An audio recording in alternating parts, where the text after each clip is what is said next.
Welcome to This Week in Our Collective Heads. It is September 29th, and that means the SNES Classic is out. So this is pretty sought after by a lot of people. Waited in line, as many people did. I'm not going to talk about that because it's boring. What you guys want to know about is the actual product. Nintendo is saying that they're going to make sure that these are supplied well enough. You don't have to worry about scalpers. I still don't believe that, so I went ahead and snagged one. Comes with two controllers. The controllers are supposed to be longer than the NES. We'll check that out. But the cool thing about this is the games lineup. I'm not going to list them on here completely because you can go online to see that. But the fact that Donkey Kong Country, Final Fantasy III, Street Fighter II Turbo, Mario World, there's a lot of great stuff in here. Link to the Past, which is arguably the best Zelda. I say arguably because it's not my favorite. But let's open this thing up. So first of all, it's compact. I mean, this thing is tiny. I'll put that over there for display purposes. That worked out. Manual. Who reads these? Game manuals I'd read, but hardware manual, I mean, some of the bigger stuff you can, PlayStation or whatever, but yeah. So this is the entire console. Apologies, my lighting is not the best, so let's do that. It's tiny though. It's, I was seeing people hold this in their hands. I'm like, I've got some smaller hands, but it's pretty small. I mean, comparatively to the Nintendo Switch. Did not plan that. Nintendo Switch is bigger. I mean, obviously, this is thicker than a Nintendo Switch. If you look at the thickness, because this is crazy small, crazy thin, but this is really compact for the for what it's doing. That being said, Raspberry Pi can do everything that this does as well. So we're in an era where that size does not really matter as much.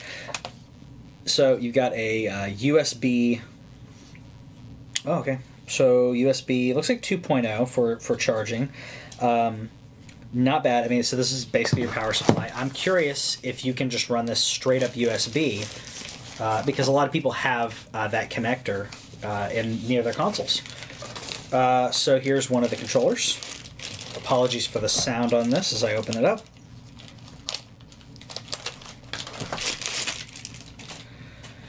Right. So the cord is, I don't have a tape measure. Should have brought a tape measure. Okay, so the cord is longer than the NES. This is like 5 feet, I want to say. It's around 5 feet. It's off camera, but not by that much. I can hold both ends. So you're going to have to be close to the console. They do sell wireless. You can get a wireless controller for $20. Still a little pricey for what it is. I mean, I'll be honest. But it's Nintendo, so Nintendo will charge a lot. The other controller is exactly the same. And then pack in HDMI cable. I mean, they're cheap enough to do that now. That's not a problem. I'm glad that they included it, though. It's a good gesture. And the USB cable. So this part is what I'm curious about, to see if this will power just straight through a USB plug. So I'm going to try that. And this is the part of the video that I'll have to edit out for later because this is going to be awkward. I'm going to try plugging this power in, plugging the HDMI cable in, and seeing if I can get this thing going. So this does work via USB. You don't have to use the converter unless you want to. So I've got this plugged into to my PC. It works that way. I'm assuming this should work fine if you plugged into a USB on your Xbox or what have you. There's a back port on the Xbox if you want to use that if you're not using it for a hard drive. However you prefer to do that. So you could save yourself an actual AC port at that point. So I got this plugged in, and I'll kind of show you what it looks like. I didn't even select that. Oh, okay, so it starts to, I guess, play. Let's see what happens there. It looks like it started to play a trailer. Or I don't know, maybe it starts the game Netflix style where you can pop in and out of the menu system if you so choose. We'll wait for that to happen. The first thing that happens is it asks you to choose your language. You can choose whichever language you prefer, and then go from there. So suspend point lists. Okay, cool. So you can literally suspend a game, which is great. Something that we do when it comes to ROMs. if you do that on that side of the house. Yeah, so a lot of great games here. I guess we could wait to see if it happens. It looks like it starts to play the game kind of like Netflix if you let it wait. But I'm not going to do that because that would be boring. Yeah, so you could jump in on Mega Man X or Secret of Mana, Star Fox 2, which is never released, Super Street Fighter, all kinds of greatness here. Pretty easy to use system. You can jump right in, so we'll see how quick it is to jump in here. You can watch me play Mega Man X. I think that'll be a quick one to jump in. Immediately jumps up. I mean, this is solid. This is, you know, in this day and age, you shouldn't have to have load times for these kind of games anyways. So let's see. Let's see how this goes.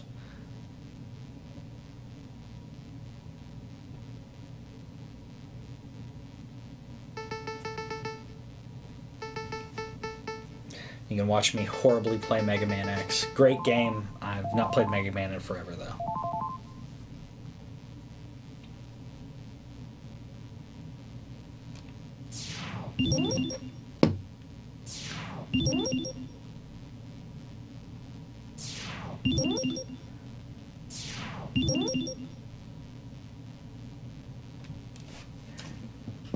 We'll jump through. You guys can look at Mega Man later, but let's see how this plays. So let's start it out. If you haven't seen the sequelitis on this, you got to see that.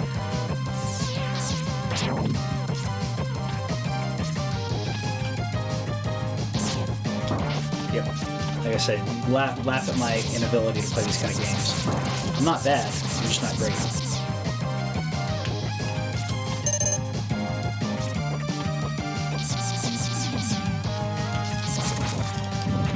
Controls seem a little stiff in comparison to the original. I'd like to get some input from Alex and a few other people on that and how they feel about the controls on this versus a straight up SNES.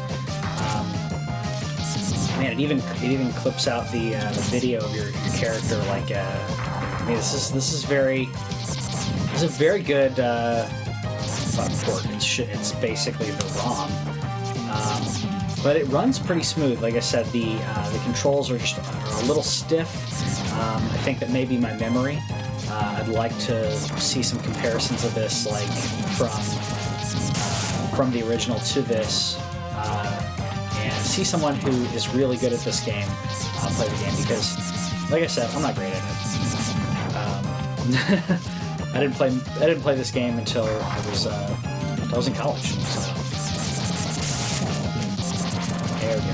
Now I'm getting the rhythm. Yeah, so I mean, it looks like a pretty good reproduction of it. Let's stop from here. Let's see how quick it is to jump up to the menu. Did it select? What do I do? This is what the manual's for, I guess.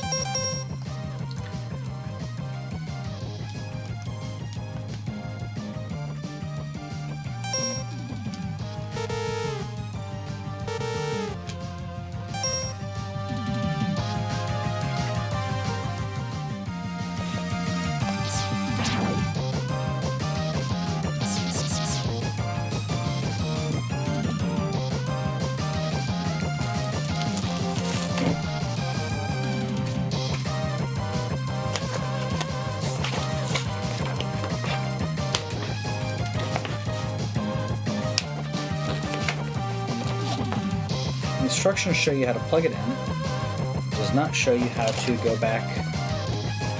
So that's unfortunate. How do I save state this?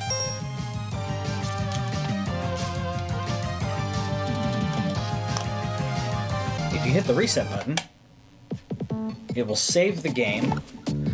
You have your save state here. So you can click there, lock it in place, and now you have a suspend point on that game. So you can really quickly jump back to any game. You just hit the reset button. So I'm going to try this again. We'll do this with, what do you want me to see play poorly? F-Zero. We'll do F-Zero, and then I'll suspend it so you guys can see that. So I'll do Grand Prix. Of course, I'm horrible at this game, so here we go.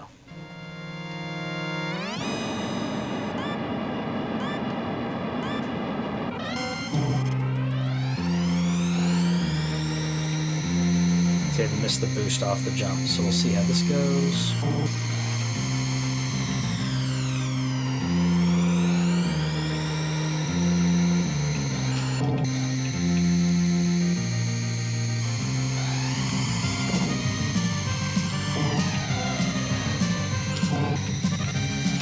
I could do a lot better, I know. Kevin will laugh at me for this playthrough, but you know what? I don't think I'm doing that poorly for someone who's played this game 3 times. Should have gone to the left for that boost.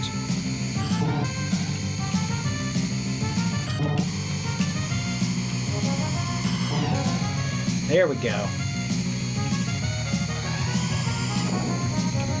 So it looks pretty good for F-Zero. You guys let me know in the comments what you think of it. I think it's a pretty good reproduction of this game. The hardware's playing it pretty well. I don't have a lot of stuttering, so I'm not displeased with this. We'll probably end up playing Zelda. I'll be honest. I'll probably be playing Zelda and some other games on this. Look forward to our playthroughs on that, where we'll play Link to the Past. I believe that Kevin and Cass will be playing that in the future. So, I mean, I'm liking the system so far. I like the ease of being able to really quickly jump in, play a game, and really easily pick up from a game that you previously played. Like if I'm not going to do this mid-race, but you know, if I finish this lap and or finish this course and I want to continue, you can really easily do that. Keep going with your game. Very similar to save states when it comes to emulators, which is really what we're wanting. I mean, we're now in an era where we need, we strive and thrive and wish for a way to save our game immediately, and to be able to do that on a classic game like this is great. You can call it cheating if you want when you're playing Punch-Out or something like that, but you know what? To be able to save state, when you are doing really well with Punch-Out, save state, it'll save you time going through those first 6 boxers when it comes to Punch-Out. So I think it's great. We'll save this as soon as we're done. We're almost at the finish line here. And there we go, first place. So let's check and see how easily this is. Hit the reset button. Here we are. And it has a little floaty thing saying, hey, you want to save this? Just hit down, throw it in your suspend points. I really like that because it's not necessarily a save game. You've suspended the game in that state. So now you can go back and say if we wanted to jump back into Mega Man, whoops. If you want to jump back into Mega Man, you can go over here and select our suspend point at Mega Man. We are back playing Mega Man. Very cool, very quick.